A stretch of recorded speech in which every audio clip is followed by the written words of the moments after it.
ஒரு டம்ளர் பச்சரிசி போட்டுக்கிறேன். இதை வாஷ் பண்ணிவிட்டு கொஞ்சம் ஈரம் போகிற வரலும் கொஞ்சம் உலர்த்தி வைக்கிறேன்.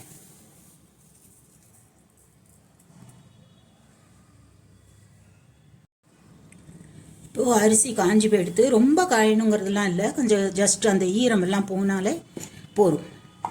இப்போது இதை மிக்சியில் போட்டு ரவையாக பொடி பண்ணி எடுத்துக்கும்.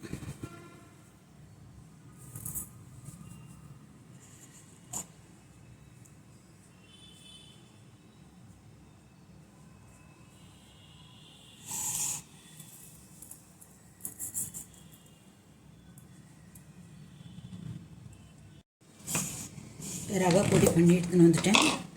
பாருங்க, இப்படி இருக்கணும். ரவை இந்த மாதிரி இருக்கும்.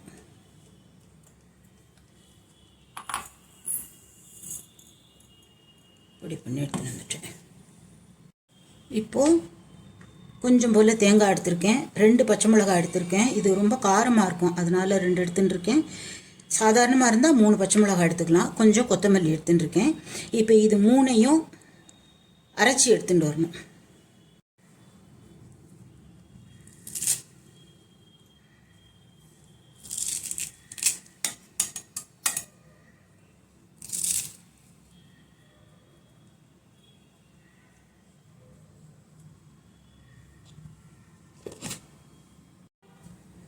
இது அரைச்சி எடுத்திருக்கேன். அடுப்பத்தை விட்டு ஒரு வாணலி வச்சுருக்கேன். காயட்டு இதுக்கு தேங்காய் எண்ணெய் விட்டாக்க சுவையாக இருக்கும், அதனால தேங்காய் எண்ணெய் விட்டுக்கிறேன்.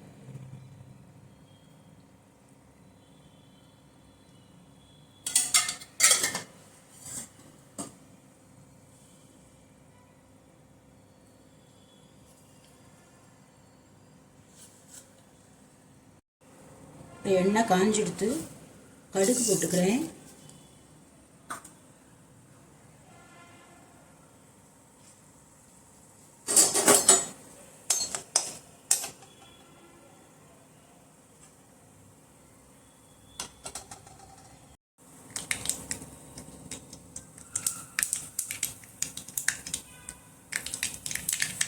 கடுகு வெடிக்க ஆரம்பிச்சுட்டு கொஞ்சம் வேர்க்கடலை போட்டுக்கிறேன். வேர்க்கடலை கொஞ்சம் நல்லா டேஸ்ட்டாக இருக்கும், அதனால் வேர்க்கடலை போட்டுக்கிறேன்.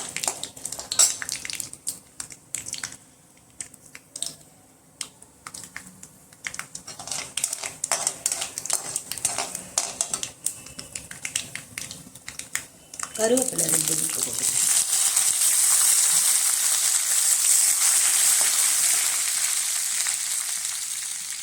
கொஞ்சம் பெருங்காயம்.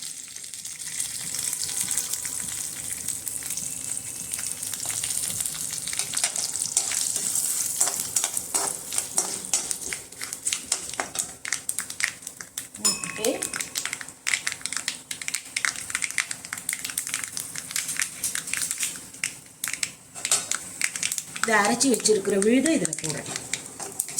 தேங்காய், பச்சை மிளகாய், கொத்தமல்லி அரைச்ச விழுதை இதில் போடுறேன்.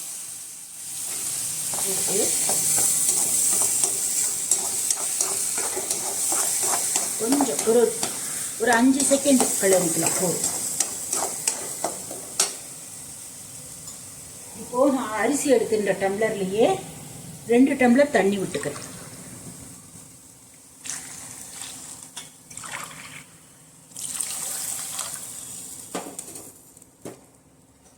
தண்ணி விட்டுட்டேன். உப்பு போடணும்.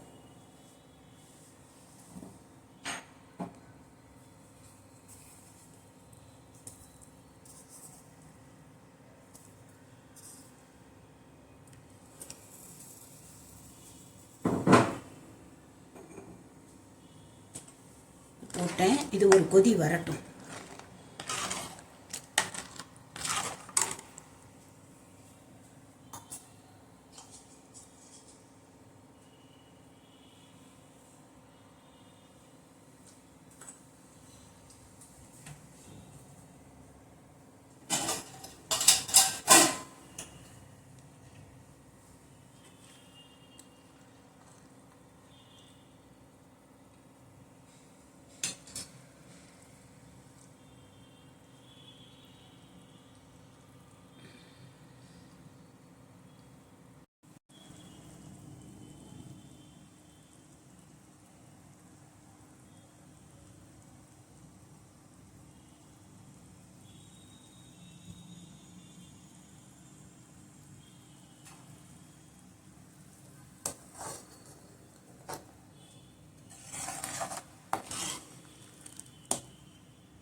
தண்ணி நல்ல கொதி வந்திருக்கு.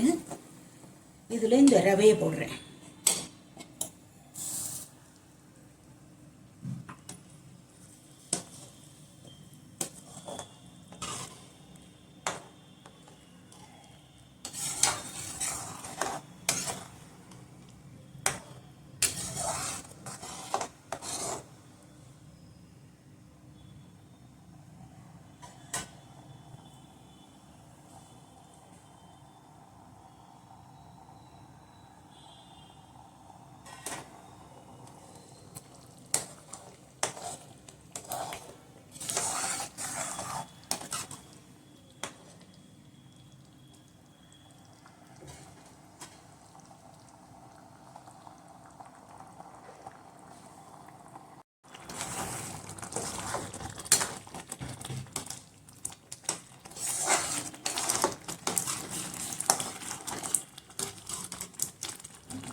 இது எனக்கு கொஞ்சம் கெட்டியாக வந்த உடனே உருட்டி குழக்கட்டையாக வச்சுடலாம்.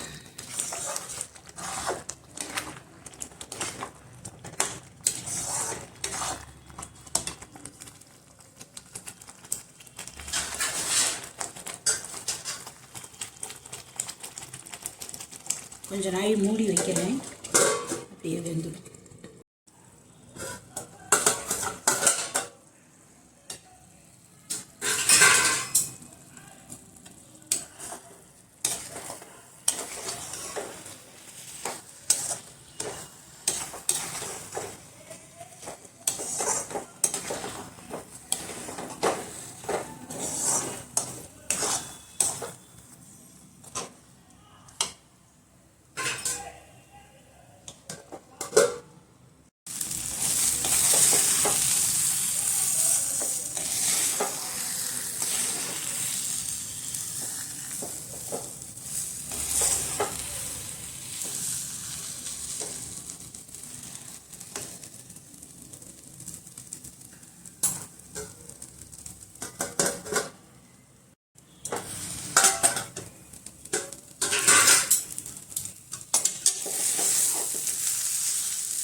நல்ல கெட்டி ஆயிடுச்சு.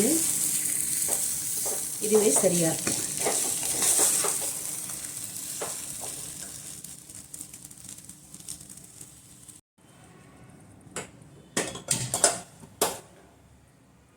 குக்கரில் தண்ணி வச்சு இந்த ஸ்டாண்டை வைக்கிறேன்.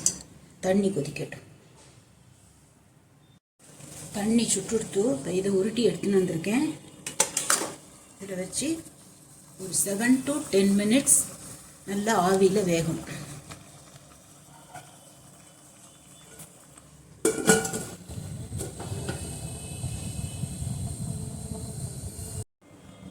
வெந்துடுத்தான்னு பார்க்கலாமா? நல்லா வெந்திருக்கு.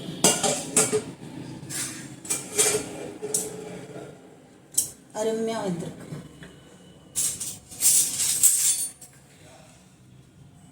பாருங்க, இது சூடாக இருக்கிறதுனால கொஞ்சம் டெண்டராக இருக்குது. ஆறினா நன்னா இருக்கும். இது ரொம்ப டேஸ்டியாக இருக்கும். இதுக்கு தொட்டுக்கிறதுக்கு ஒன்றும் வேண்டாம். குழந்தைகளுக்கு கொடுக்குறதானா வேணால் சாஸ் ஊற்றி கொடுத்துக்கலாம். பட் நம்ம சாப்பிட்றச்சே ஒன்றுமே தொட்டுக்கிறதுக்கு வேண்டியதில்லை. அவ்வளோ நன்னா இருக்கும் இந்த குழக்கட்டை. நீங்கள் இது சாப்பாடு அரிசி பச்சரிசி போட்டிருக்கேன். மாவரிசியெல்லாம் போட்டால் நன்னா வராது. இந்த சாப்பாடு அரிசியிலையுமே ரொம்ப பழைய அரிசியாக இருந்தால் 1க்கு 2 தண்ணி விட்டுக்கோங்க. ஏன்னா அந்த பேஸ்ட் வேறு அரைச்சி விட்றோம், அதுலேயும் தண்ணி இருக்கும். அதனால 1க்கு 2 ஊற்றினா இது சரியாக இருக்கும். மற்றபடி அந்த அரிசி கொஞ்சம் புதுசாக இருந்தது அப்படின்னாக்கா தண்ணி கொஞ்சம் கம்மி பண்ணிக்கோங்க. அப்போ தான் இது மாதிரி நன்னா வரும். ரொம்ப அருமையாக வந்திருக்கு பாருங்க. நீங்கள் பண்ணி பார்த்துட்டு எனக்கு கமெண்டில் சொல்லுங்க. ரொம்ப நன்னா இருக்கும் இது.